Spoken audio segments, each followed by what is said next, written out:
Good morning. I'm Aaron Cohen, Director of the Johnson Space Center, and I'd like to welcome you to our first of a series of daily reviews we're going to have about the Apollo program.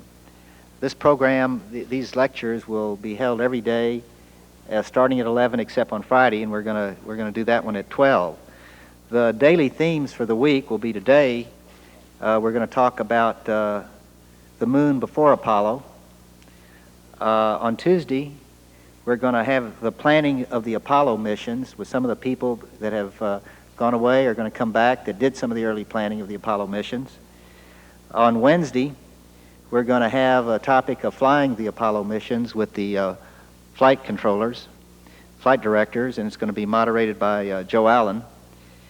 On Thursday, we're going to talk about what did we learn from Apollo and where did it lead, and we're going to have some other scientists come back and talk to you about what they learned from Apollo. And then on Friday at noon, we're going to talk about the moon as seen by the Apollo astronauts. It's going to be moderated by Jim McDivitt, and we're going to have a series of the Apollo commanders on that day. So it should be a very interesting session. Today, we really are very pleased and very honored, and they're going to be introduced more formally by Dr. Finney, but we have Jack Schmitt, who was an Apollo astronaut who walked on the moon, and Dr. Masursky, who is one of the leading members of the team that formulated the landing sites for the Apollo program. And I tell you, we're really fortunate to have these people with us. And now I would like to turn it over to Dr. Finney from our Solar System Exploration Division, who will really do the formal introductions. But thank you all for coming, and I know you're in for a great treat today. Thank you.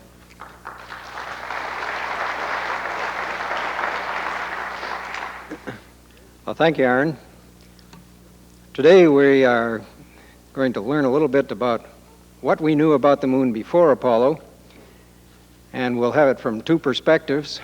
One from an astronaut who worked on mapping the moon and planetary science before he became an astronaut, and a second perspective from Hal Masursky, who has worked with the U.S. Geological Survey and was involved in the selection of the landing sites, and we'll learn a little bit about how that was done. We'll start off first with Jack Schmitt. I'm sure most of you know of Jack as the Apollo 17 astronaut.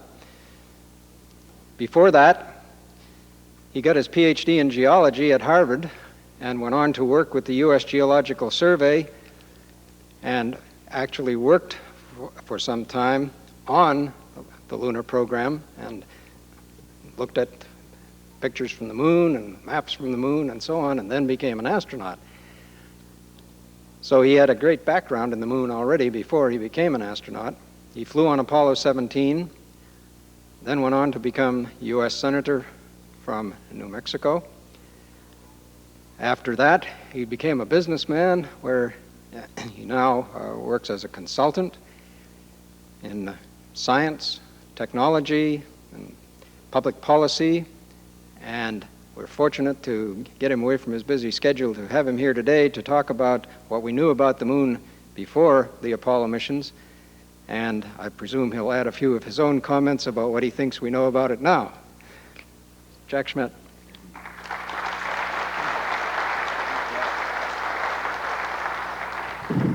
Thank you, Bill, and it's a great pleasure for me to be here today almost entirely in my former and now part-time role as a planetologist who for brief periods of time specialized in the study of the moon.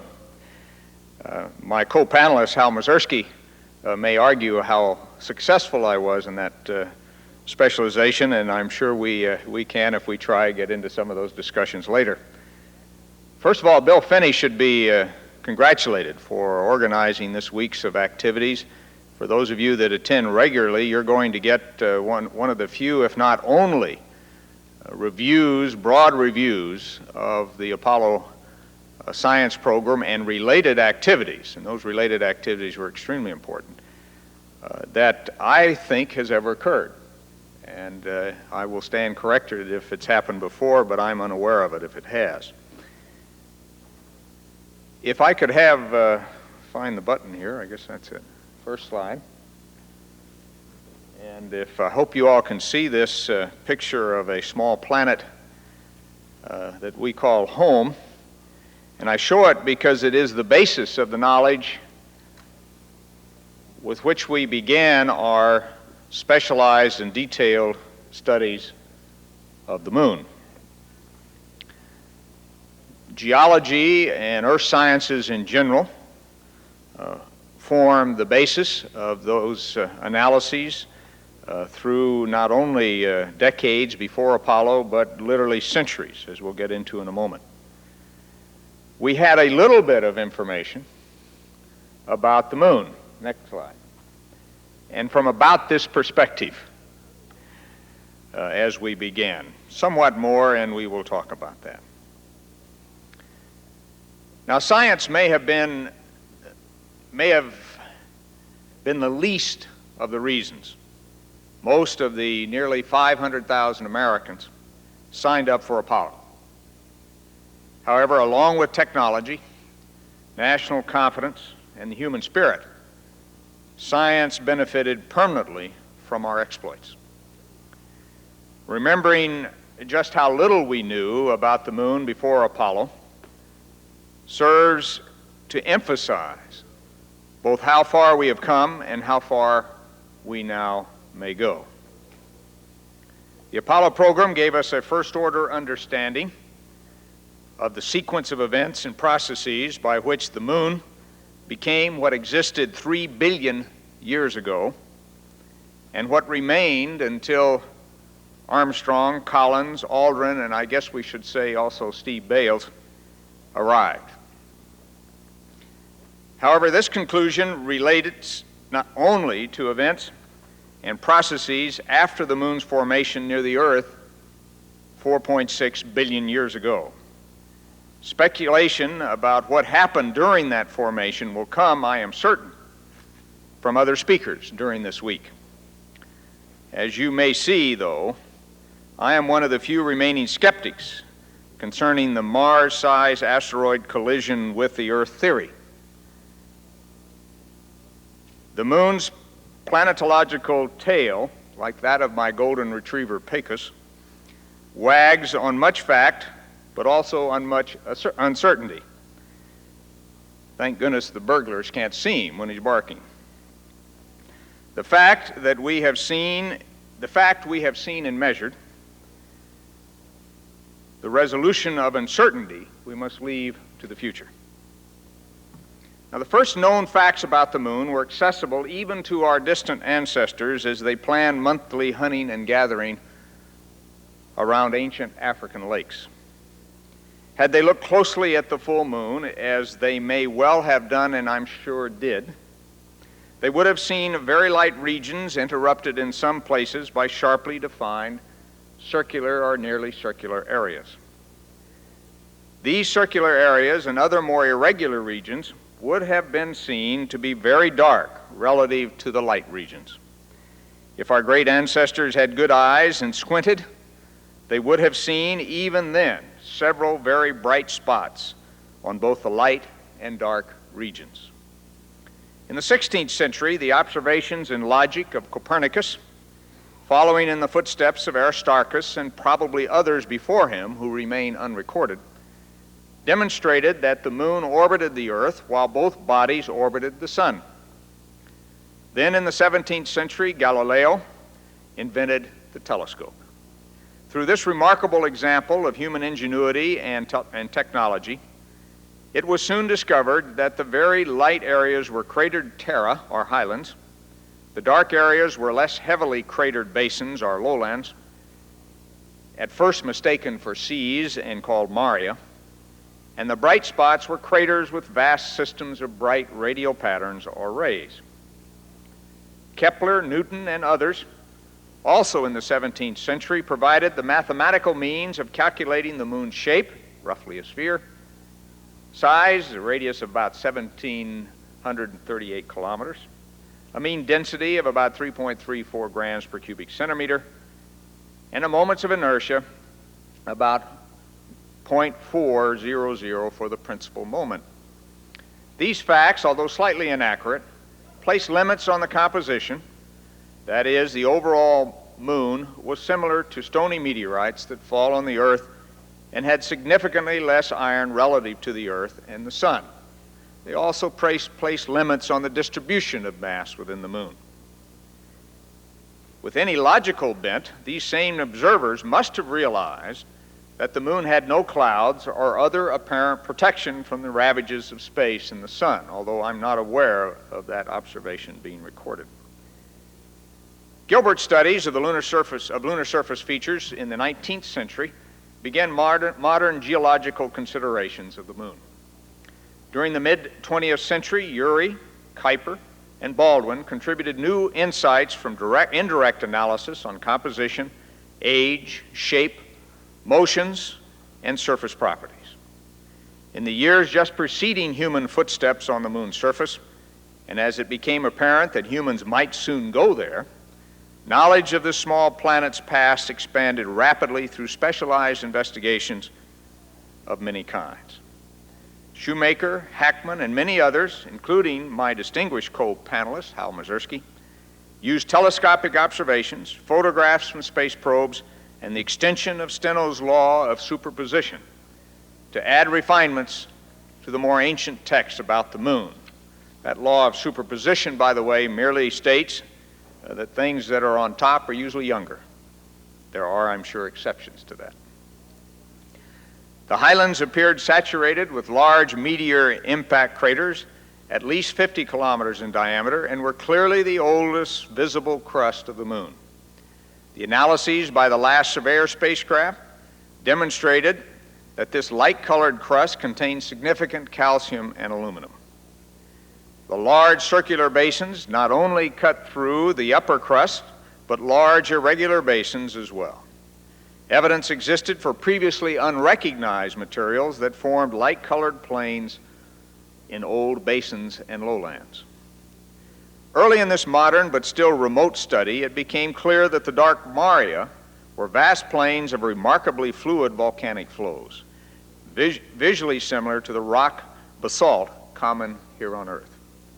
Both Ranger photographs and Surveyor analyses confirmed these conclusions. These flows filled the large circular and irregular basins on the moon's front side and covered some of the light plains as well. The lunar orbiter photography showed that the backside of the moon had only local areas of dark maria to interrupt an almost continuous expanse of cratered highlands. Tracking of lunar orbiter and later the Apollo 8 and 10 missions disclosed the unexpected presence of mass concentrations in the large circular basins, indicating great structural strength, at least at present. It soon became clear that little major activity had occurred on the moon's surface after the last Mare flow had cooled, estimated from crater frequency assumptions as having occurred a few 100 million years ago. This estimate was only off by a factor of 5 or 6, if I remember correctly. We should have stuck more maybe with Urey's much better guess, but still a guess of several billion of years. As new studies became more detailed, an overprint of subtle features became apparent. The surfaces of the maria and highlands had been altered at some later but as yet undetermined time. A lengthy ridge and volcanic island system splits the moon's largest western mare basin, Procolarum. Strange sinuous rills and light-colored swirls locally interrupt the surface of many areas. And extensive, relatively young extensional fault systems, that is, pull-apart fault systems, in particular what we call grabens, cut large regions of the surface. These fault systems showed that the outer crust of the moon could not support significant shear stress, even though it could support the extensive mass concentrations. Overall, a pulverized rock layer or soil or regolith, which you may have heard about, covered essentially all the surface, attesting to continuous bombardment from space and radiation from the sun. Before any pieces of rocks or scoops of soil arrived from the moon, We knew then that the following sequence of events had occurred once the moon had reached roughly its present size. These are major events. An old, highly impacted crust, silicate crust, rich in calcium and aluminum, had formed. Second, large, irregular, and later circular basins were created in this old crust by very large, almost inconceivably large impact events. The floors of many basins were covered in part by light-colored smooth plains of unknown origins. Most of the basins were filled to unknown depths by basaltic lava flows. After all major changes, such as those I've mentioned, had ceased, the surface was slightly modified by the formation of constructional volcanic deposits, faults, rills, and light-colored swirls. And finally, pulverized rock soil, or regolith, formed in response to meteor and radiation bombardment from space and the sun. What we did not know were the how and when of the moon's formation and evolution. Scientists still struggle with the how of the formation of the moon. We may still be barking up the wrong tree on that one, or, as we say on the moon, wheezing up the wrong crater.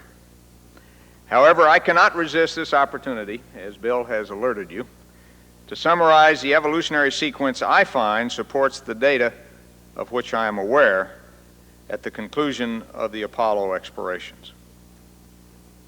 The major lunar evolutionary stages and their defining characteristics appear to be as follows. First, the beginning. Clearly about 4.6 billion years ago, in which we had the formation of the moon roughly contemporaneously with the formation of the Earth. The process of formation cannot have produced a fully molten or partially molten moon because subsequent differentiation would have eliminated both, one, the relative undifferentiated material rich in volatiles and primordial lead required as a deep source material for the orange and green soils, about which many of you have heard, ad nauseum probably. And second, the density reversal at 200 or 300 kilometers depth required to maintain the present average density of the moon. Two, as I see it, very important constraints on any model of formation. This suggests a beginning through accretion of relatively cold material rather than through catastrophic separation of a pre-existing and largely differentiated Earth. Secondly, we had the melted shell. Now we have somewhat more agreement that between 4.6 and 4.5 billion years ago, accretionary melting or formational residual heat from formation and volatile depletion of the outer 200 to 300 kilometers of the moon, so-called magma ocean, with accompanying differentiation into a 60 to 70 kilometer thick anorthositic crust and a 200 to 300 kilometer thick mafic, or iron and magnesium rich upper mantle.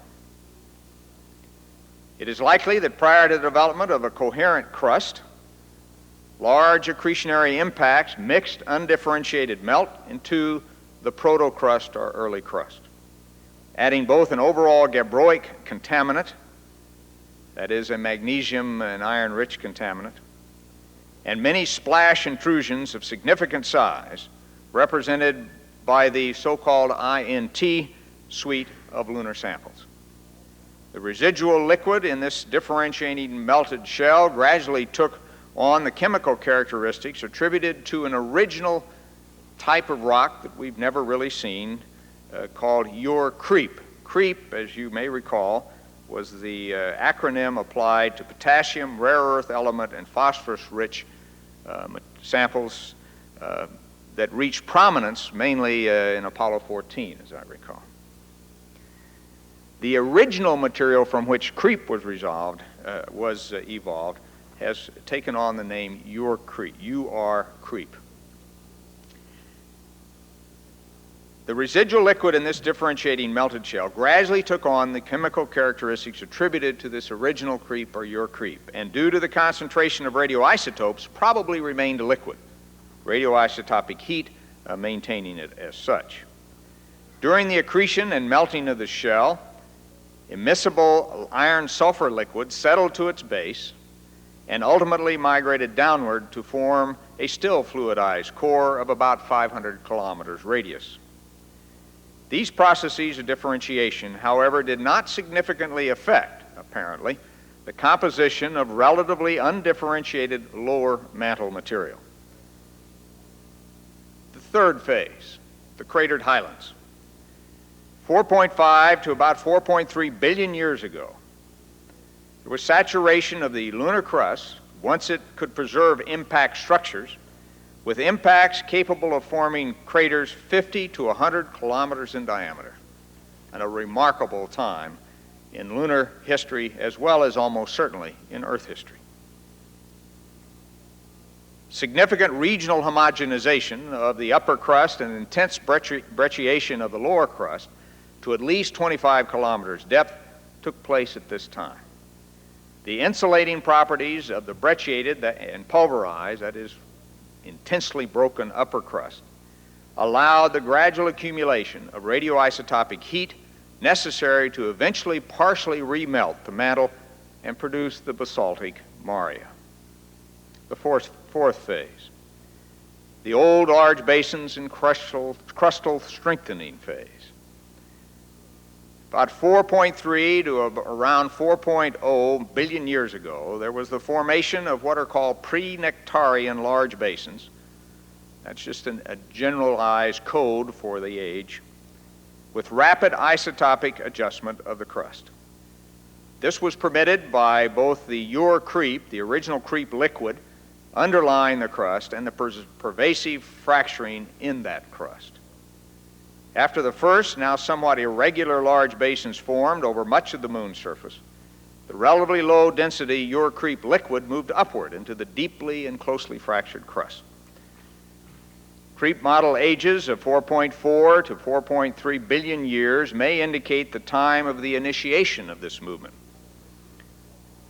Moving upward into the cooler upper crust and becoming significantly contaminated with crustal debris in the process, the creep-related liquid ultimately crystallized and formed interlocking networks of intrusions. Creep basalt crystallization ages of 4.2 to 3.9 billion years indicate the timing of the solidification of these intrusions. Once solidified, these interlocking intrusions, and I think you can imagine what that would be like in a broken crust like the moon's, these interlocking intrusions, combined with the removal of the underlying destabilizing Ure creep liquid, strengthened the crust, which had to happen. Creep-related magmas, contaminated with anorthositic crustal materials, may have reached the floors of the deepest early basins. Later redistribution of materials from near-surface creep basalts by impacts may help to account for the observed age spectrum of the creep basalt samples we have found throughout the regolith. The fifth phase, the young large basins. In a brief period, probably about 4.0 to 3.9 billion years ago, there was the formation of what are known as the Nectarian and Imbrium age large circular impact basins, in a crust strong enough now to support mass concentrations and indeed mass deficiencies indefinitely until we begin to observe them in this century. Crustal penetration of the Imbrium event was deep enough to eject significant volumes of creep-related intrusive material around its basin where we now see it. The sixth phase, the light-colored plains. This is a very controversial area and has been for many decades among those who have studied the moon. But it does appear, both from the Earth-based and satellite-based mapping and from visual observation of the surface by myself and a few others, that about 3.9 or 3.8 billion years ago, lunar-wide debris was deposited in most of the then existing basins and may have resulted from a combination of the final degassing of the mantle that preceded the formation of the basalt maria, magmas, something that one would expect to happen, with crustal debris entrained as the gases moved upward, and the wide-scale redeposition of fine debris ejected during large basin formation. Many of the observed surface expressions of the so-called light-colored plains are Cayley Formation, and the nature of the samples from the Descartes landing site appear to be explained by this mode of origin. The seventh period, the basaltic Maria, the man in the moon phase. From 3.8 to 3.0 and maybe later, billion years ago, there was surface eruption and subsurface intrusion of basaltic Maria, probably appearing first at a selenographic low in the vicinity of northern Tranquillitatis and southern Serenitatis, with subsequent eruptions appearing in very roughly concentric zones around this low. Rare earth element geochemistry suggests that progressively deeper zones of the lunar mantle melted to give rise to the age sequence and, of course, chemical sequence that we see in the Mare basalt magmas. Pyroclastic eruptions, that is, fire fountain type eruptions of basaltic material, such as the orange and green soils, containing volatile components and primordial lead derived from below the original melted shell, accompanied late-stage Mare eruptions in many, if not most, regions. The eighth and final phase of lunar evolution, the changing crust. From 3 billion years ago to the present, there have been a number of changes to this crust, none of them extremely obvious, but still changes that we now know about. The formation of the Procellarum volcanic ridge system and the eastern limb and western far side light-colored swirls are most important, and they are possibly due to a brief period, very brief period of mantle convection, which, because of the moon's size, was turned off quite quickly. The present lunar regolith formed during this period in response to a continuous but gradually declining meteor impact frequency. Well, ladies and gentlemen, Apollo 11 began the process of understanding the evolution of the moon, and indeed the early evolution of the Earth. From the moon, we gained information about the early history of the Earth that would have been impossible to gain from the Earth itself.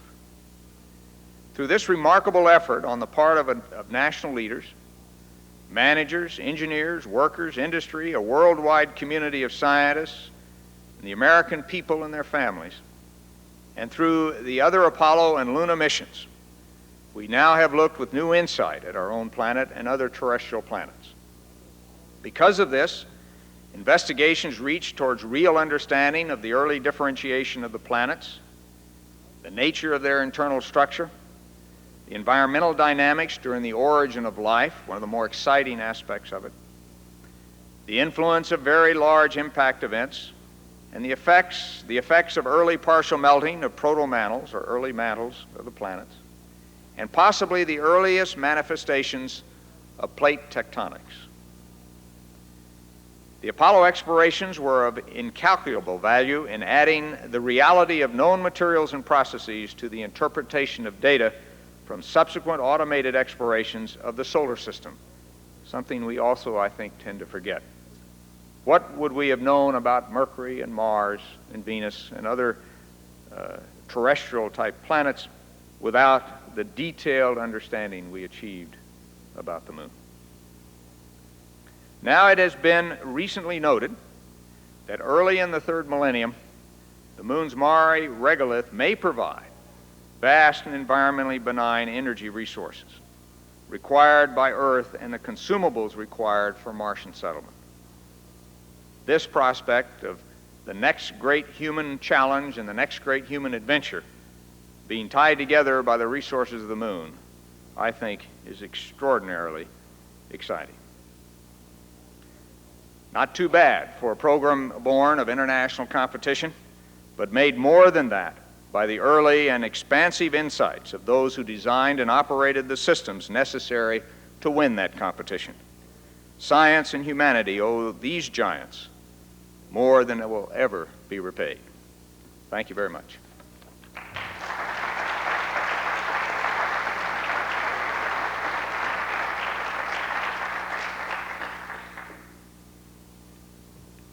I'm sure Jack will be willing to entertain any questions that you might have. And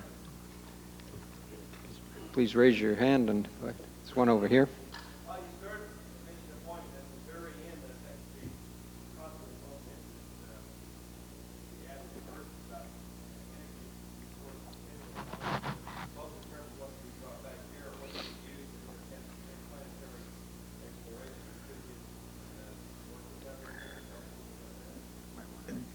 The question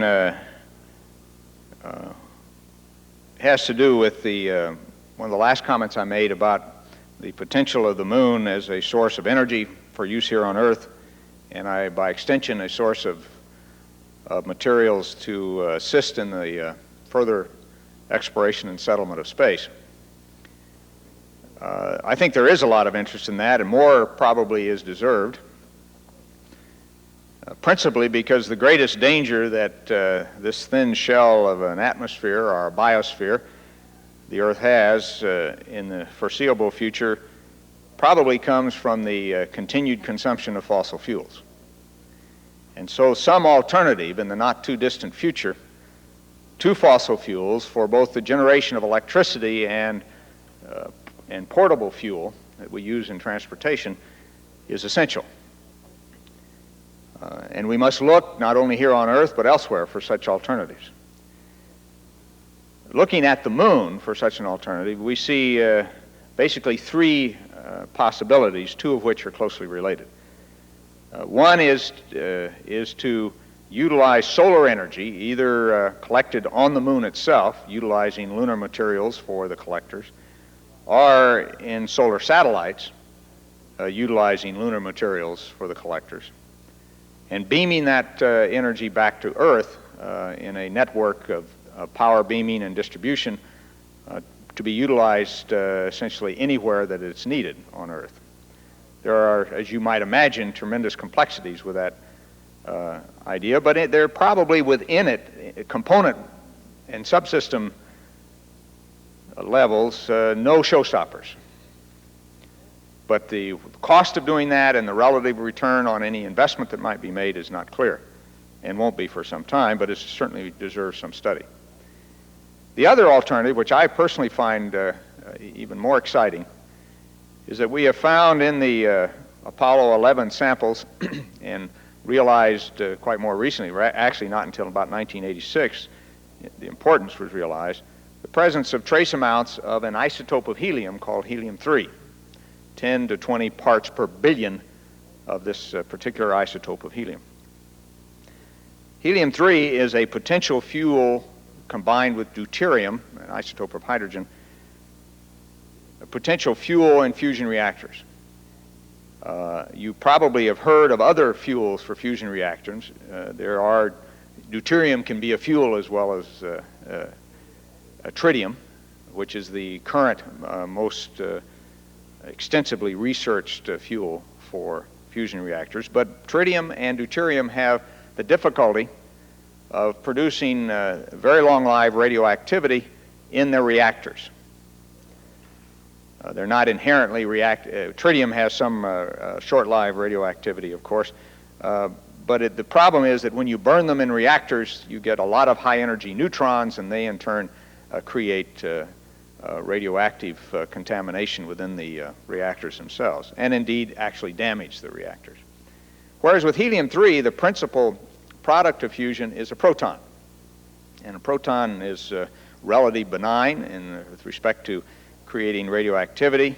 There are some side reactions that produce some neutrons, but they're not in major amounts, as it now appears from the calculations. Not only are protons attractive from the point of view of ultimate radioactive waste, but they're attractive in that they do represent a way of directly converting energy to electricity. So the efficiency of helium-3 fusion reactors may well be as much as twice that of other types of reactors. Now you may ask, but 10 or 20 parts per billion in the lunar soil, how in the world does that make any sense from as a terrestrial energy source? Well, let me give you a couple numbers to put that into perspective.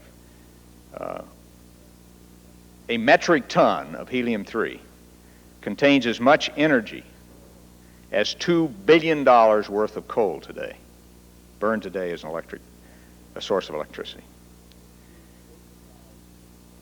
$2 billion worth of coal will provide the electricity for 10 million, in this country, for 10 million people for about a year.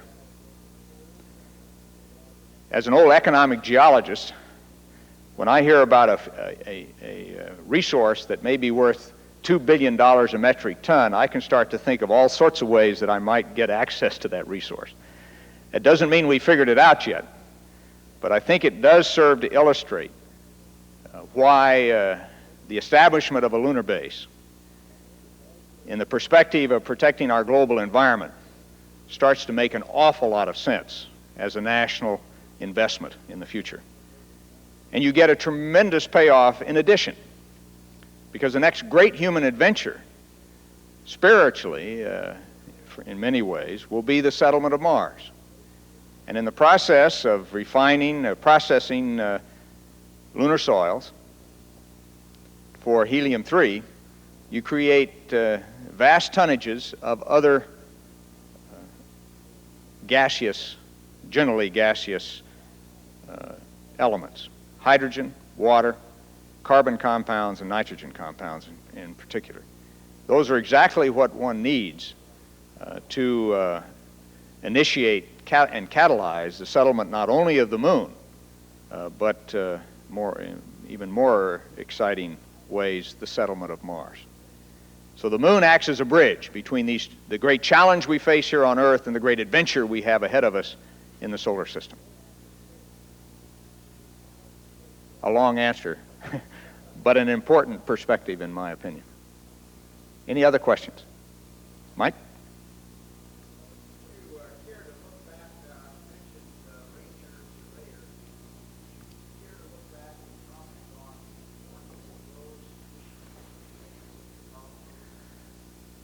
In advance of Apollo, given the state of our knowledge and the state of consensus about the surface of the moon in several respects, Ranger and Surveyor were of tremendous importance. Just as an anecdote, my mother, who is 85, still remembers more vividly seeing Ranger pictures on television with live from the moon printed out at their base than I think she does the Apollo 17 mission to the moon. That someone born in 1904 seeing something on television in the first place is of interest. It has an interesting perspective, but seeing a picture that believably is live from the moon has even greater perspective. And I wouldn't be surprised if she's not alone, that the first clear pictures that were coming from the moon just prior to the impact of the Ranger vehicles did a lot to lay a psychological base within this country for us to go on and do other things. In addition, having done my first exercise in lunar traverse planning on a Ranger 8 photograph, I think it taught us a great deal about the complexities of doing, quote, geology on the moon, unquote. In that the closer you got to the moon, the more difficult it was to decide what in the world are we going to do to maximize the efficiency of our exploration activities. At least it taught me that lesson, and being deeply involved in the traverse planning later on, I think it was an important experience for me. There was more a political question than I think a geologic question about the nature of the surface. There was, I think, a geological consensus that astronauts would not be swallowed up by dust on the surface. There was a misinterpretation of some radar data by Mr. Tommy Gold, Dr. Tommy Gold, I guess he's a doctor still, that he parlayed into a great deal of excitement and expense for NASA in suggesting that there was a thick layer of dust on the moon. The Surveyor spacecraft, of course, by landing, totally disproved that. And that should have been no longer a concern. It didn't quiet Tommy very much, but it should have been of no great concern. In addition, Surveyor began to tell us began to outline the broad chemical parameters that we were going to deal with in our analysis of the lunar samples. And even though a great deal, if not most, of the groundwork for the analysis of the lunar samples had already been laid internationally, by the way, and it's important to remember that that was the analysis of lunar materials was really the first major international science program in space. We often forget that science had internationalized space long before Apollo-Soyuz did. Nevertheless, Surveyor began to alert these people generally to the kinds of systems they were going to be dealing with. In the highlands, silicate systems dominated by calcium and aluminum, and in the Mare, silicate systems dominated by magnesium and some iron. And that, was, again, I think was an important criteria. And Surveyor, of course, also added to the psychological confidence that we could do it. Even though the first few didn't make it, the latter ones did, and we showed that operationally working in deep space and working precisely in deep space was something we could do, and Lunar Orbiter continued that tradition. That's one of the reasons, as an aside, while I say I think we're ready to go to Mars now, because we've learned all those lessons. Indeed, we probably have more information about the surface of Mars, its properties, and what we need to do to work in the vicinity of Mars through its atmosphere and on its surface now, today, than we had even before Apollo 11 landed on the moon. Precursors are nice. They will provide and can provide a great deal of interesting scientific information, but from an operational point of view, I am not one of those that think we should hang our hat on the success of precursors before we begin that process of extensive exploration and ultimate settlement of Mars. Any other questions? Way back there.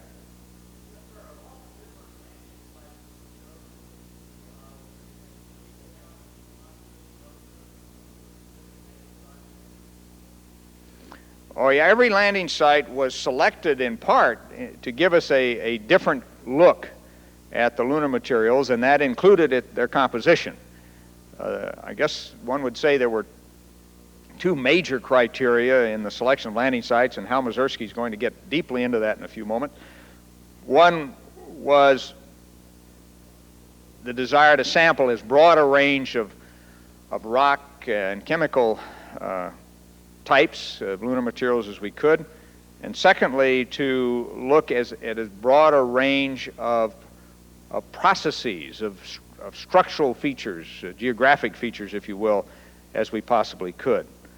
And indeed, the sharpest contrasts would have existed compositionally, in reference to your question, between those landings on the lunar maria, the dark parts of the moon, the Mare basalt areas, the highlands, such as in Descartes and at the Apennine front and the south and north massifs of later missions, and of course the landing at the Apollo 14 site known as Frau Morrow, where we ran into this material I referred to earlier as creep. So there were three major contrasting compositional regions sampled, and within even the individual Mare sites, there were very, very great differences. For example, the Apollo 11 and 17 sites exposed us to very high, very titanium-rich basalts, whereas the Apollo 12 and Apollo 15 sites were significantly lower in that element. That's interesting in regard to the helium-3, because it turns out that the helium-3 tends to be concentrated in the higher titanium soils. It's absorbed, by the way, I didn't mention that. Helium-3 comes from the sun along with these other gaseous elements and is absorbed in the lunar soils from the solar wind. But even at a given site, and I look probably most closely at the Apollo 12 sites, you get contrast. Some flows will be titanium poor, some flows titanium rich, and so the heterogeneity of both lunar composition and lunar processes is very great. I hope that answered your question. Any other questions out there before we get to Hal? If not, Bill, I'll turn it over to you.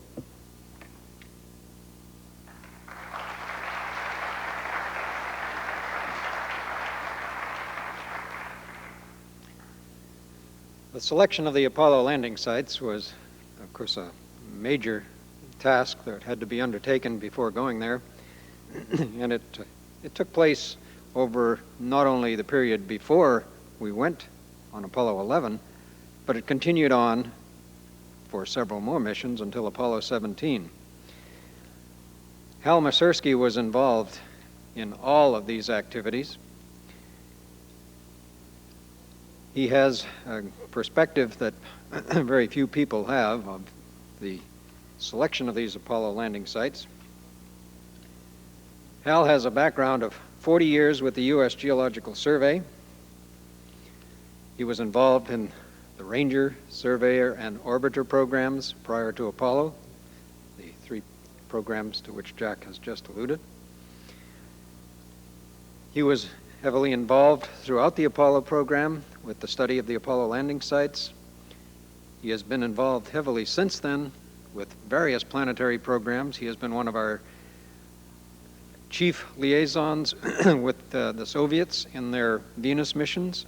He has also worked in the missions that we have sent to Mars.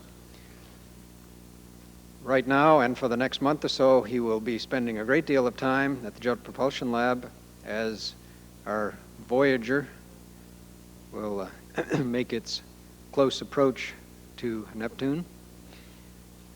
So Hal has a great background in planetary science in general, and I think it would be a great experience for all of us to hear his perspective on the process of selecting Apollo landing sites. Hal?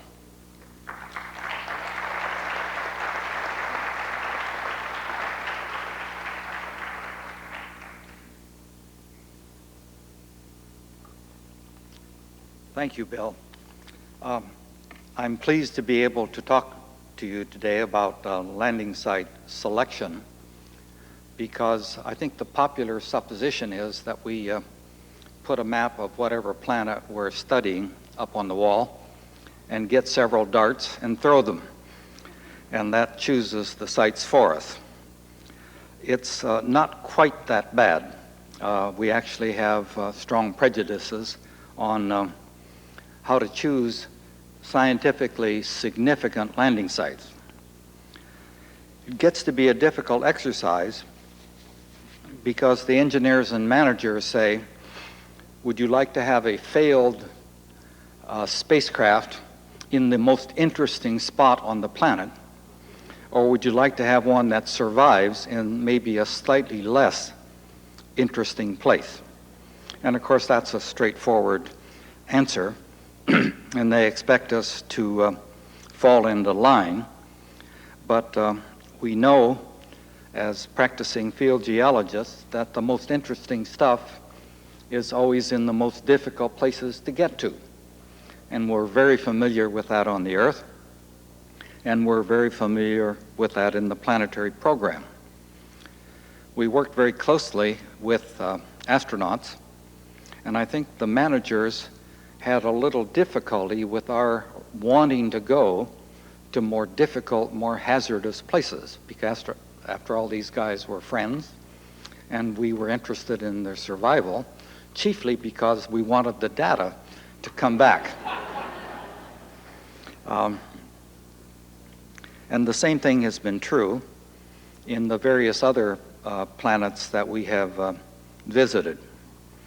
Another thing that we learned is that remote sensing of planetary bodies is expensive, but incredibly cheap compared with landers and landers with sample return. I'm now working on a group called the MRSR, Mars Rover and Sample Return. And it has been going for some years.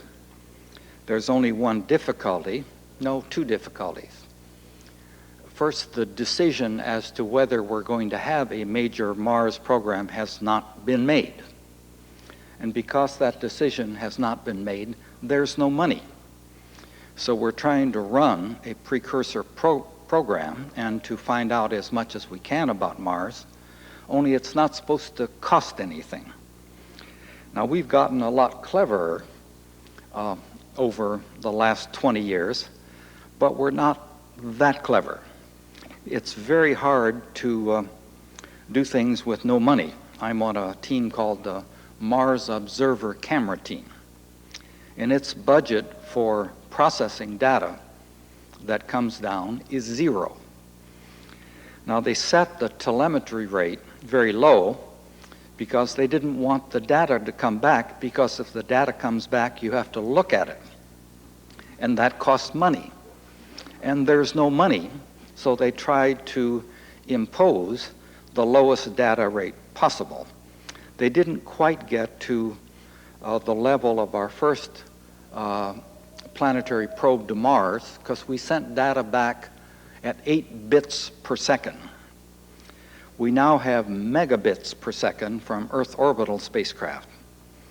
And of course, if we tried to encourage that idea at NASA headquarters now, they would all have cardiac arrest, because if we succeed in getting that much data back, then that makes them look that much worse, because there isn't any money to look at it.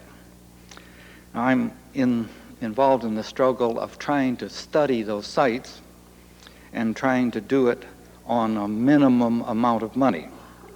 And as I say, we've gotten cleverer, but we actually need, let's say, creative accounting more than we need Mars science.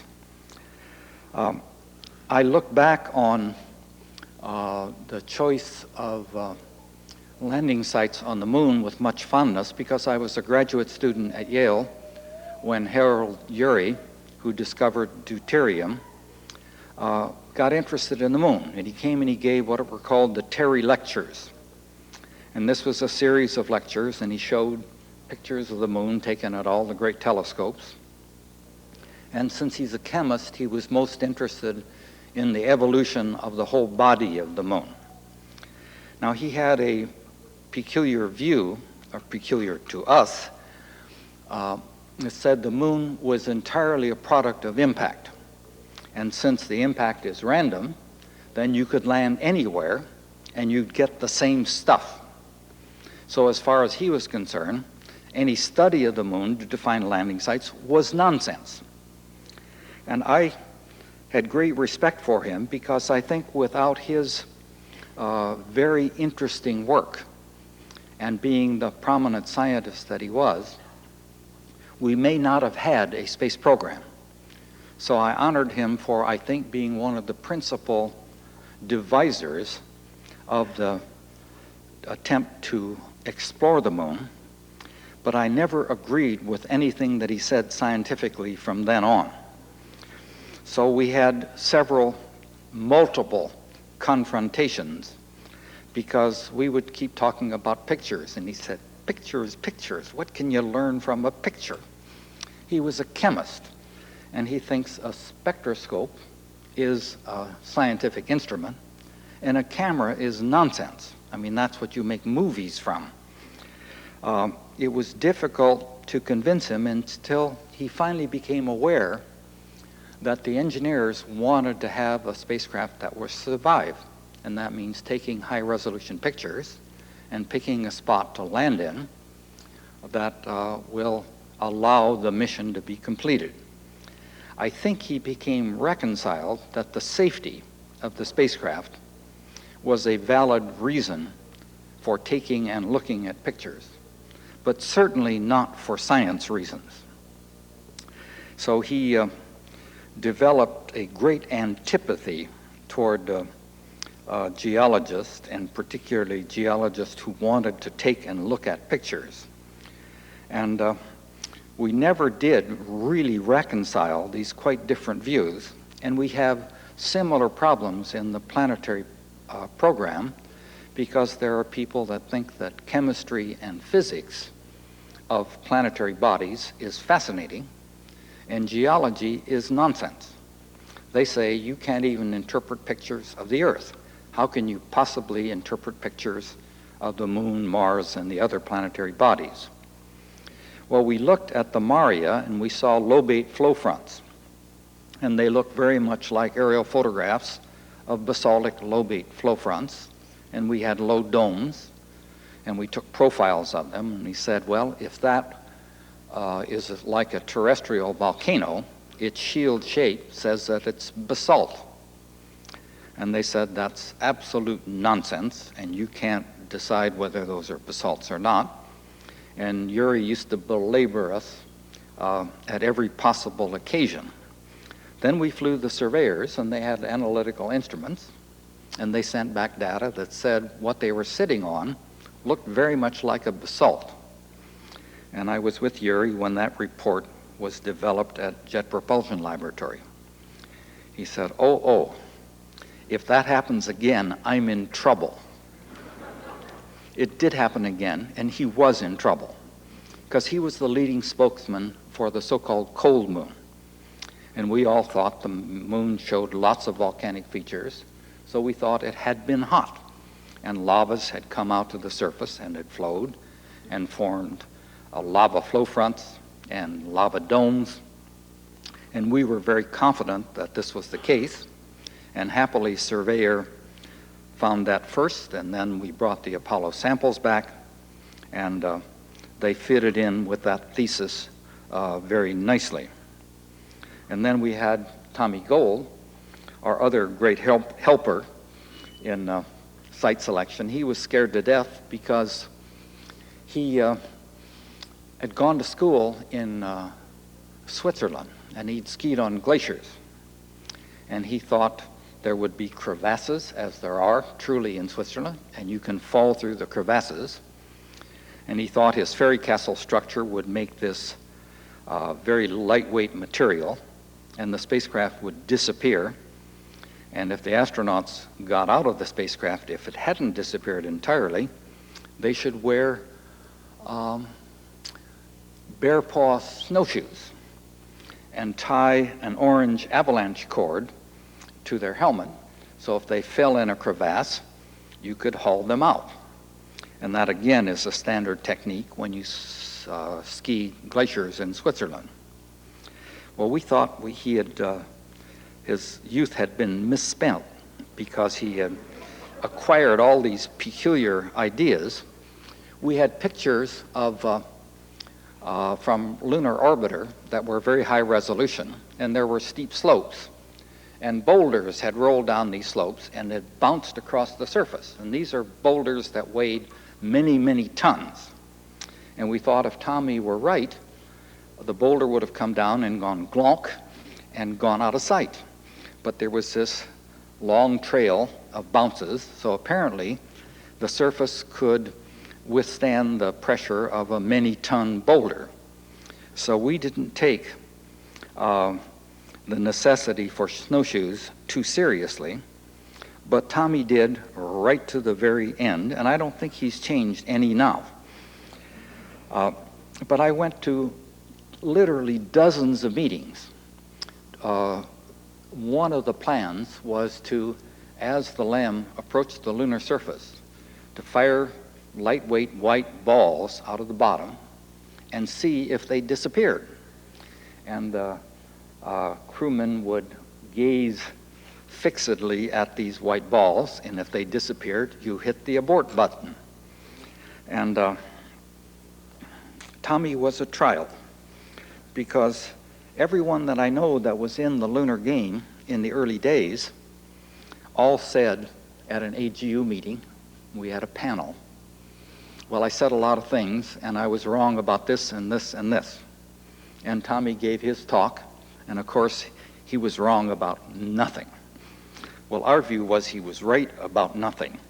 So our views were comparable, just the sign was reversed. What we did is we mapped the moon at many scales.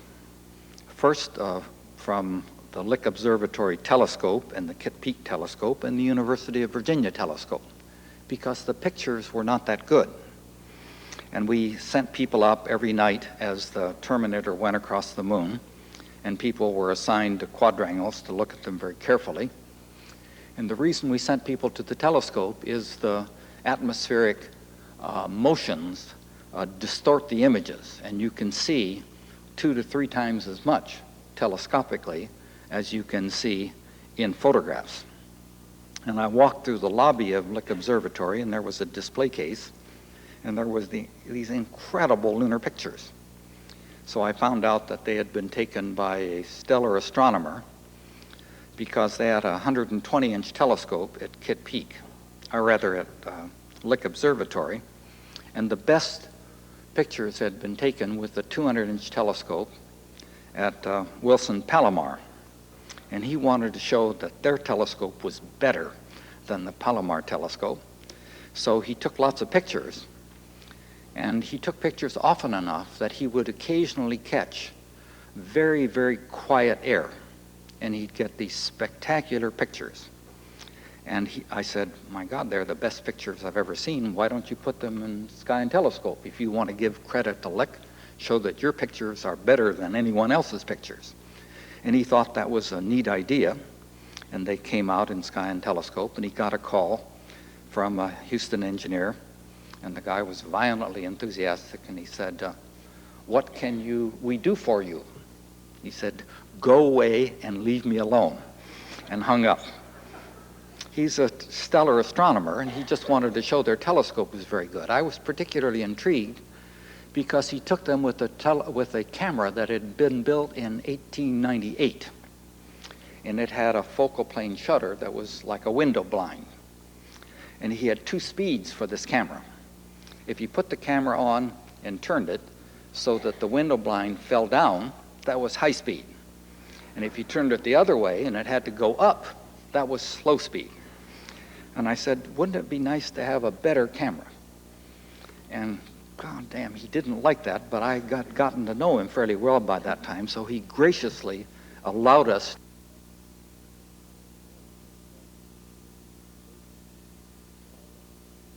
You would occasionally catch very, very quiet air, and he'd get these spectacular pictures. And I said, my God, they're the best pictures I've ever seen. Why don't you put them in Sky and Telescope? If you want to give credit to Lick, show that your pictures are better than anyone else's pictures. And he thought that was a neat idea. And they came out in Sky and Telescope, and he got a call from a Houston engineer. And the guy was violently enthusiastic, and he said, what can we do for you? He said, go away and leave me alone, and hung up. He's a stellar astronomer, and he just wanted to show their telescope was very good. I was particularly intrigued because he took them with a camera that had been built in 1898, and it had a focal plane shutter that was like a window blind. And he had 2 speeds for this camera. If you put the camera on and turned it so that the window blind fell down, that was high speed. And if you turned it the other way and it had to go up, that was slow speed. And I said, wouldn't it be nice to have a better camera? And God damn, he didn't like that, but I gotten to know him fairly well by that time, so he graciously allowed us to build him a better camera. And we had a Czech craftsman that built a spectacularly good camera. But the pictures weren't any better because it just took those few days a year of extremely quiet atmosphere that led to the spectacular picture, not the fact that we had a fancier camera. When I asked him, could we help? And he said, well, we need to rebuild the telescope. And I said, fine, we think we can get money to do that because those pictures are really very good. And we rebuilt it. And that helped. I said, well, is there anything else that we can do? Because he showed me how he took the pictures. And he took 8 by 10 plates, and they were in brass frames. And the frames weighed 12 pounds apiece. And there were 4 of them in a wooden box, which he wrapped in a dark cloth. And then he ran up and down 4 flights of stairs to reload the plates.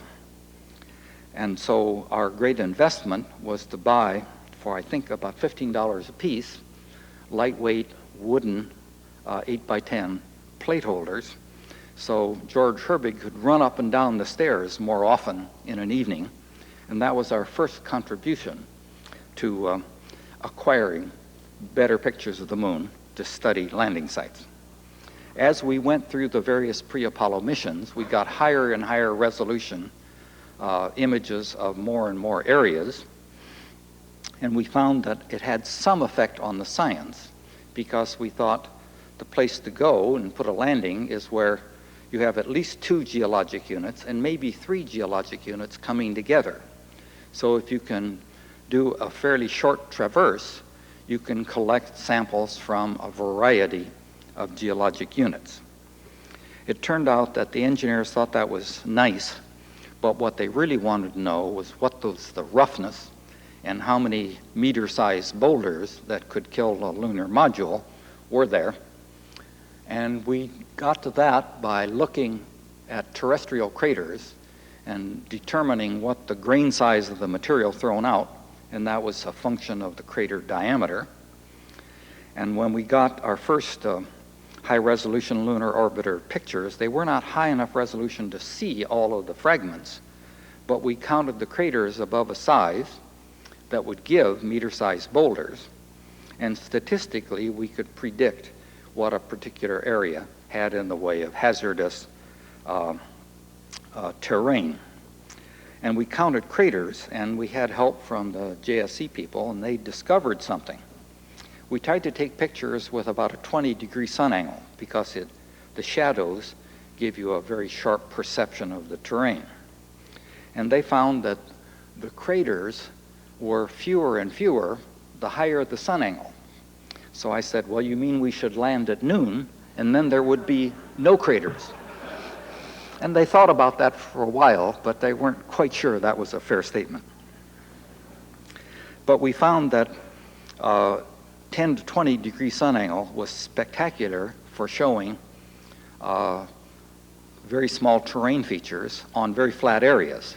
But if you got in rolling terrain, you got so many shadows that you couldn't see anything.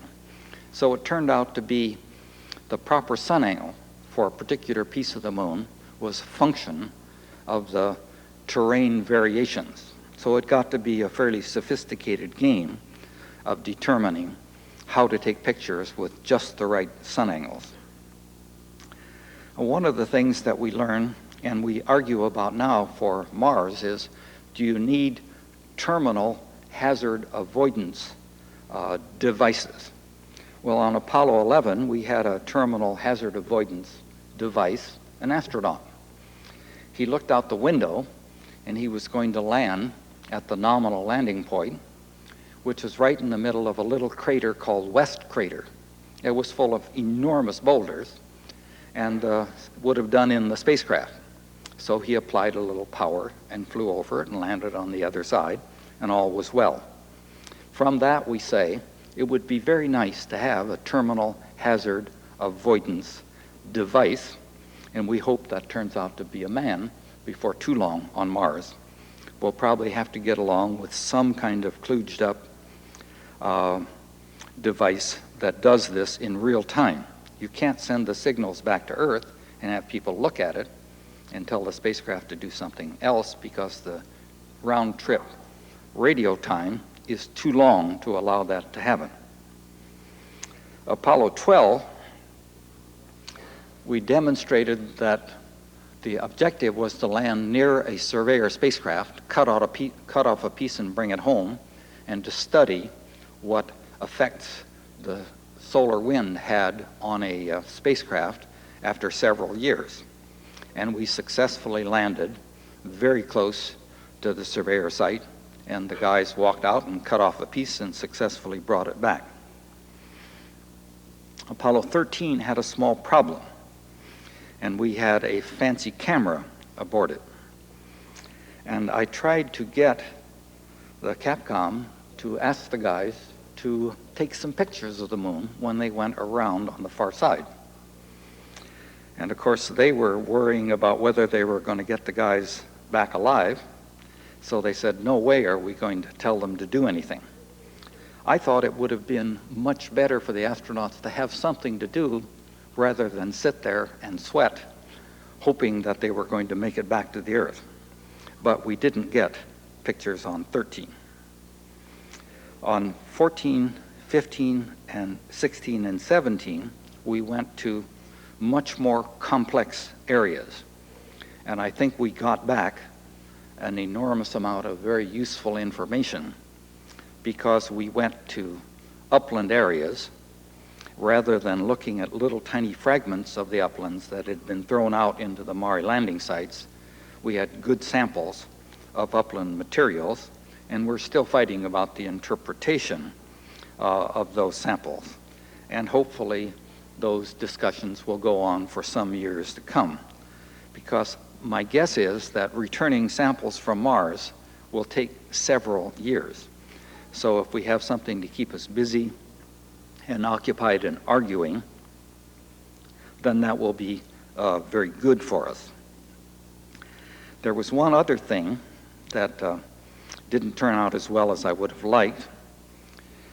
We were trying to decide on the Apollo 17 landing site, or candidate landing site, and unfortunately I spent an evening with Noel Hinners, who was then the Associate Administrator for Space Science and Applications, and we were in Houston and we looked at the just developed pictures and rolled through them. And there was a spectacular area with a big canyon in it and some very peculiar terrain. And Noel thought that was the most interesting thing he had ever seen. But then after we thought about it a bit, that said it was along the Apollo 15 track, so that the orbital science coverage would be exactly the same as Apollo 15. So I brought this up at the landing site meeting, and the manager said, well, we've never let orbital science influence us before. Why should we do it now? So we flew Apollo 17 over roughly the same tracks. I was trying to promote Gassendi, a big crater with a big central peak. And one of our objectives was to look at the central peaks because they were supposed to bring material up from very deep within the moon. If we had done that, we would have gotten spectacular photo coverage and chemical coverage of Mare Orientale, which is the youngest big basin on the moon. And I think it would have been a great feather in our cap because it is an enormously interesting structure. But I didn't win that one. But you have to take your lumps occasionally. Now, why is this necessary? I mean, it's nice to review the history of Apollo and what happened, but the difficulty is that the corporate memory doesn't survive. All the managers changed, all the navigators changed, many of the scientists changed, and it's very difficult to say, well, we learned this on Apollo, so we should be smarter on Mars. Well, theoretically, that's the case, but actually, since the Mars decision hasn't been made, then all it does is cause some of the old-timers real heartburn because, you know, we say, but we tried that and it didn't work, and we tried this and it did work. So why don't we do the one that worked rather than the one that didn't? But that's a very subtle, sophisticated, difficult point, which I've not been able to sell with much success. The real difficulty is that we know the kind of data that we need from Mars, and we're flying a spacecraft in 2 years, no, 4 years now, it just slipped 2 more years, called Mars Observer, which is supposedly a little tiny, inexpensive spacecraft. But we developed a lot of very fancy instruments for it. But we can't afford the instruments, so those were thrown off. And it's very hard to clench your teeth and say, but why are we flying it if we're not going to put the things on it that we said we should have on it if we're going to fly? But fortunately, the Soviets are going to fly a 94 mission, and they seem to pay more attention to the historical past, and we think they're going to fly the instruments that we had hoped to. Larry Soderblom of the survey has devised an instrument called a near-infrared mapping spectrometer, NIMS. And for Mars Observer, he proposed visible infrared mapping spectrometer, or VIMS. But it was thrown off. And the Soviets said, gee, that would be a really neat instrument to fly because they have enormous launch vehicles that can fly tons of whatever you would like to put aboard. So Larry is talking to them about devising a VIMS that would fly on a Soviet spacecraft, and we call that Vimsky. Now, I'm not sure whether Vimsky will survive. Right now, everything looks great, and if Bush and Gorbachev continue to be friends, maybe we'll get that vital kind of data from the next Mars mission. And then, hopefully in 96 or 98, we'll fly the MRSR, and in 2010 or 2015, we'll fly a manned mission. That's about comparable to another one that I work on. It's called Cassini, we're doing with the European Space Agency, and that's a Saturn orbiter and Titan probe. And it's supposed to arrive at Saturn in 2003. You know, when I take my present age and add that many years to it, and I think that maybe my son might look at that data. It's a beautiful mission, and the Europeans are very enthusiastic, and I hope we'll fly both an advanced Mars mission and a Saturn mission that will have a surface science package, and it'll go down to the surface and measure the properties of the surface. That's a real challenge because we're not sure whether the surface is covered by solids, liquids, or gases. And if you say, what kind of instruments do I fly on a surface package that goes down? Do I make it so it floats? Do I make it so it has a probe to go into the ice? Or to sample the ethane ocean, which is one of the theories of what it's covered by. So it's very challenging. And even our experience on the terrestrial planets doesn't help too much in interpreting the satellites of the outer planets, because the farther out we go, the stranger the satellites look. And that's been true of Jupiter, Saturn, Uranus, and we'll find out about Neptune in the very near future.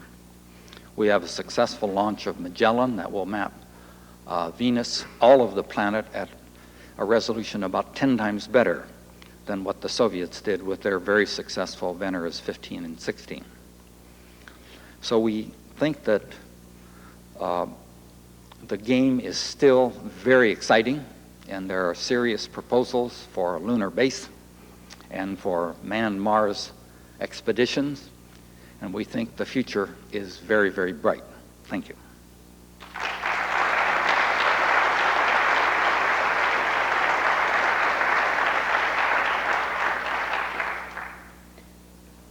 If any of you have some questions for Hal, shoot off a question or two.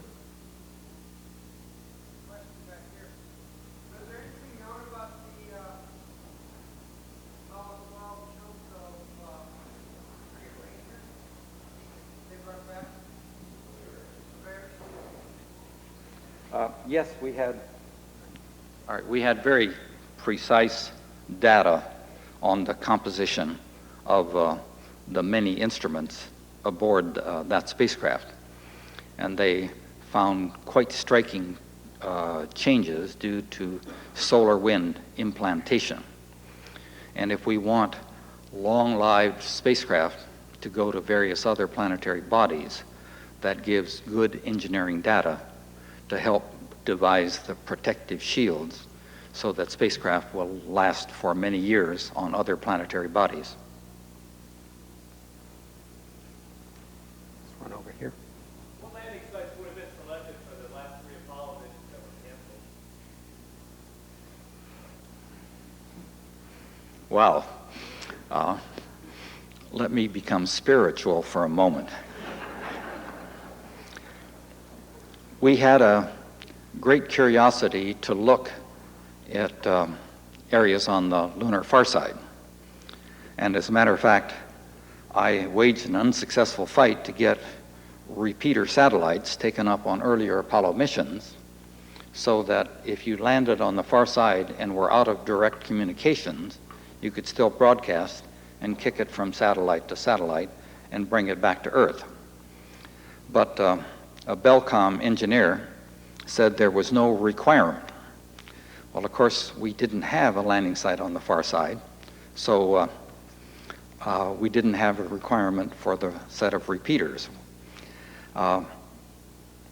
Very late in Apollo, it was proposed that we go to some spectacularly interesting farside features, but of course, since there were not repeaters to allow communications, they were dead on arrival.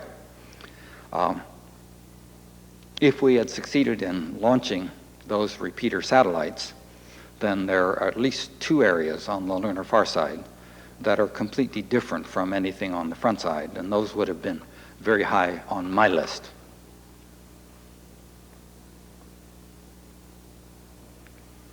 One out here. Has anybody proposed an asteroid sample return mission? Well, when you say anyone, of course, there are people who spend their life looking at asteroids, and of course those are the most fundamental things in the solar system, and anything else is a waste of time. It's also true that there are Earth-crossing asteroids, so it would be very easy to send an unmanned or a manned spacecraft to an Earth-crossing asteroid and bring big hunks of it back. As a matter of fact, it's been seriously proposed that you take a big engine along and bring the asteroid back.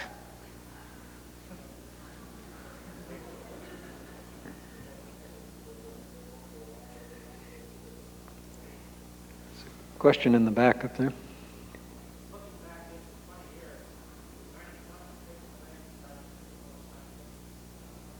Say the last sentence again.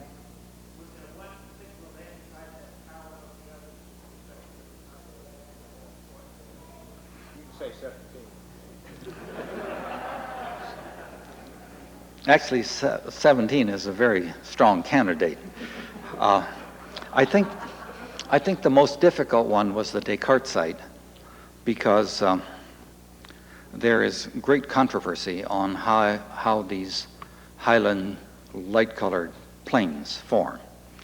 And unfortunately, the material that we brought back, because of a great difference or great differences of opinion, I think the material confirmed our prejudices about what we should find there, but many other people had other prejudices and thought that the 16 results were very equivocal and confused the issue rather than clarifying it. It depends on which set of prejudices you are living with. To some of us, it was a great breakthrough and confirmed some wild speculations that had been put forward earlier, but other people thought it was a no-win situation. I think many controversial areas of science remain controversial after you get new information. If the new information agrees with your prejudices, it's a great victory. If it doesn't agree with your prejudices, it's a waste of the taxpayers' money. So it depends on who you talk to on that one. There's one right here.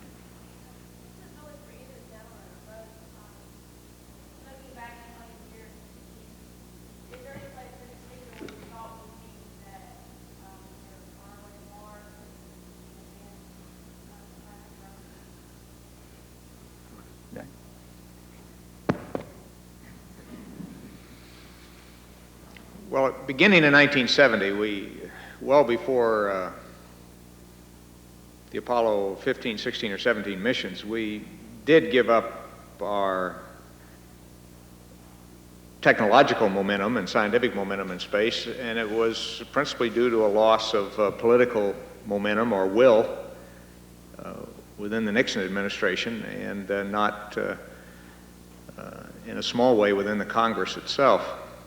The American people never showed, in surveys that I have seen, never showed any diminution of interest in the strong space program, and indeed today it's higher than it's ever been. And that really, the peak was really reached soon after Challenger accident. Had we not lost our will and continued to amortize the investment we had made in Apollo, with both the continued exploration of the moon with the basic Apollo systems, at least for 3 more landings, and then continuing to utilize that technology, only modified slightly to establish a semi-permanent base on the moon, such as Little America was established in Antarctica, and to utilize the Skylab extensions of the Apollo technology for space stations, Skylab still being in many ways the most sophisticated space station that's flown. We would have created the space infrastructure to not only by this time have permanent bases and possibly permanent settlers on the moon, people who have decided they want to live there and work there permanently. But we would be very close, if not already on our way to Mars. I'm absolutely convinced of that. We were at such a high level of achievement, even with actually 30-year-old technology in the early 1970s, that those were all 3 of the major projects one can imagine. A space station infrastructure of several stations for different purposes, a lunar base permanent, and the beginning of the exploration and ultimate settlement of Mars, all would have been within our reach today. I'm absolutely convinced of it. It just goes to show you once again, it's not the only time this has happened in human history, but once again what happens when you lose political will. It happened to the Chinese in the 1400s and to other nations since. And it just happened to us in 1970. We can still recover, but at a far larger cost than it would have taken to just continue. I hope that we will finally realize how critical it is for the only major champion of freedom on this planet to be a spacefaring nation. And today we barely qualify relative to the Soviet Union.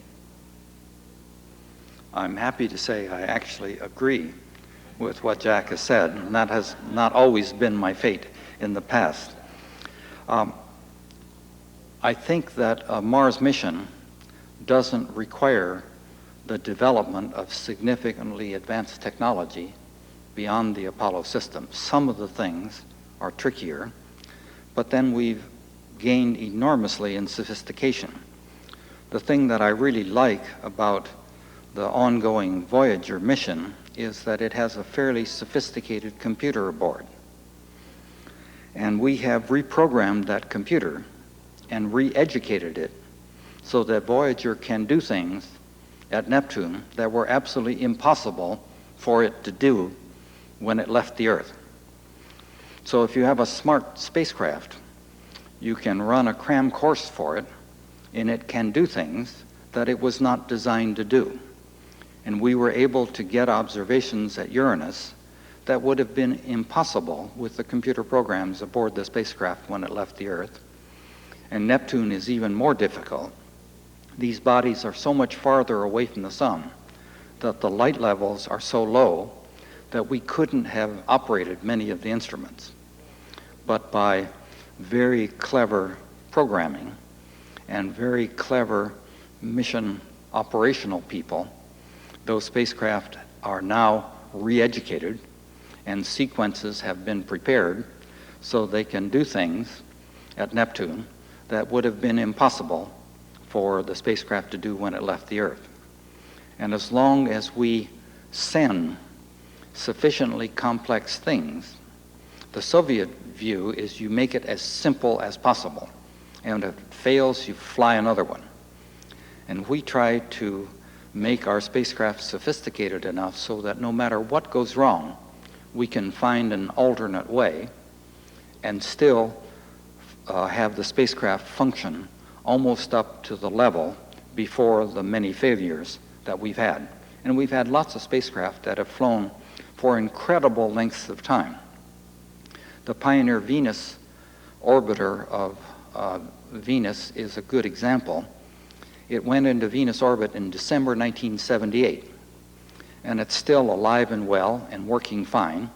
It's had one failure out of some 20 instruments, and we're planning sequences so that when it re-enters the Venus atmosphere and burns up in 1992, we think we'll get a great batch of new data from the spacecraft that was supposed to last 8 months and is still alive and well 11 years later, and we think it's going to go on for a number of years more. That says we build very good spacecraft, and we've learned how to prevent the failures, because we had as many failures as the Soviets did when we started. They still have about the same number of failures. We've put an enormous effort into understanding what the failures are due to, and we heavily instrument the spacecraft, so when something goes wrong, we analyze it and we know exactly what happened, and we build the next one better. They think that's nonsense. And by sending sophisticated spacecraft, they cost more. But we get a hell of a lot more data back from our spacecraft than they do from their spacecraft. And I think it's by the results that you have to judge whether their way or our way is the better way to do things.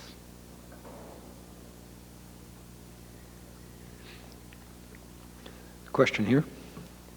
I don't know this for Hal, Jack Schmitt. In the 1965 and 1979 period, it seemed a great deal of effort was spent by the scientific community looking at potential missions and so on. One of the great handicaps, it seems to me, as I remember those days, is that scientists would have liked to see like one mission per year, study the results of the mission, plan the next one, and plan another one. And the way our technocracy, if you like to use that word for the way our country does business, is such that they build these enormous vehicles and systems, but they must use them because the cost of storing them and saving them for later scientific use is almost prohibitive. So all I see is the space program going on year after year after year. As far as the scientific community is concerned, it appears to me that today in 1989 they're no better off using hardware systems-wise than they were back in 1965, when the system, in essence, the hardware system dictated how often we do a scientific mission.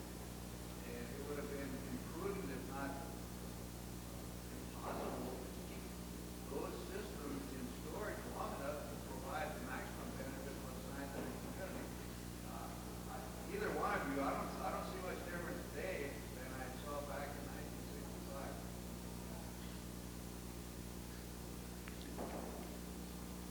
I think the scientific community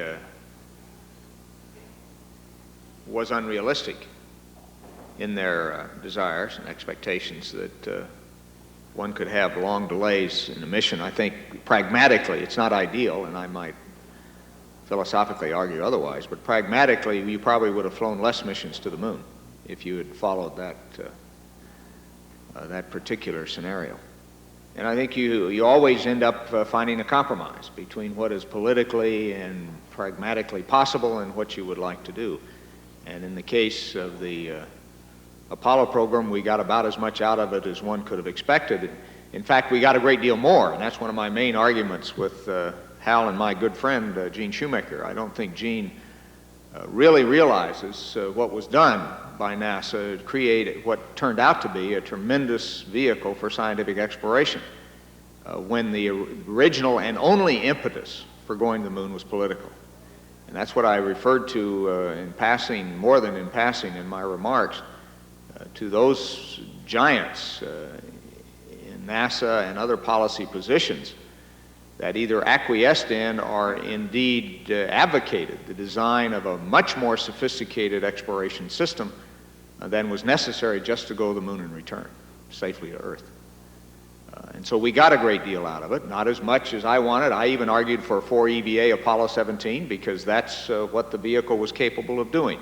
With the Block 2 lunar modules, we had achieved the design reference mission that was put together in the mid-1960s, which if you all go back and look at those, if you can find them, the design reference mission documents, you will find it was a 4 EVA design reference mission.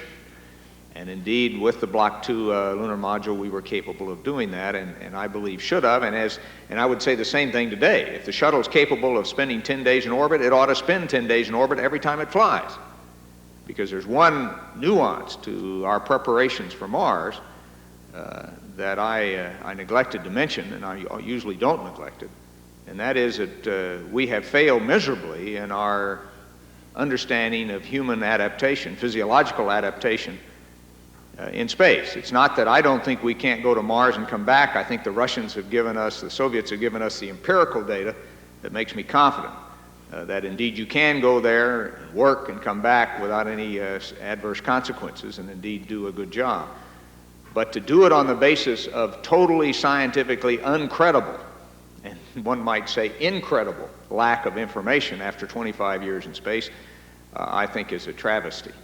And someday NASA's going to have to wake up. And if there is one fundamental justification for the space station, in spite of all the other good things it can do, and believe me, they're good things, it is to gather that long-duration data on human adaptation to space and appropriate countermeasures to any adverse consequences. We must do that if we're going to be a spacefaring nation. We're obligated morally as well as technically to do that, and it's about time for us to design a program to get on with it, and don't bring a shuttle back until it stayed up there the full time. It's too valuable. Each launch is too valuable to bring it down after 4 or 5 days. That's just ridiculous. I agree with that, and we had a beautiful example of that conflict. George Miller, who was the head of the Apollo program, wanted to launch the spacecraft as fast as possible. And the scientists heaped scorn on him, saying that was really the George Miller 4th of July turkey shoot. You just bang away and don't look at the results of a mission before flying the next one. Well, the taximeter runs, and if you do things slowly, it costs a lot more money, and we ran out of money and didn't fly the last Apollos, exactly what Miller said. And I saw him in the Nassau Bay coffee shop, and I went up and shook his hand and said, "You were absolutely right, and the scientists were wrong." And he said, "You fire them as soon as possible. Maybe it's not quite as nice, but it costs less money, and we may have money to do that. If you say, let's do it slowly, slowly costs more, and we ran out of money." So I think that's a good example of the kind of thing that if you don't really look beyond your tie, that you will make the wrong decisions every time. And the scientists were right. We could have gotten a little more, but we would have done a lot better if we had flown 3 more missions. Add one other thing. Back after Apollo 13, myself and a few others became concerned that the hiatus between Apollo 13 and 14 would have a serious impact on the political will in this country to continue to amortize the Apollo investment, and maybe indeed it did. Leave that to others to decide. But in that time frame, it was proposed by us that after 14, that at least the next 4 missions be that'd be 15, 16, 17, and 18, be designed to go to those places on the moon where we could go, but also represented the 4 places that everybody before Apollo really would have liked to have gone. They were spectacular.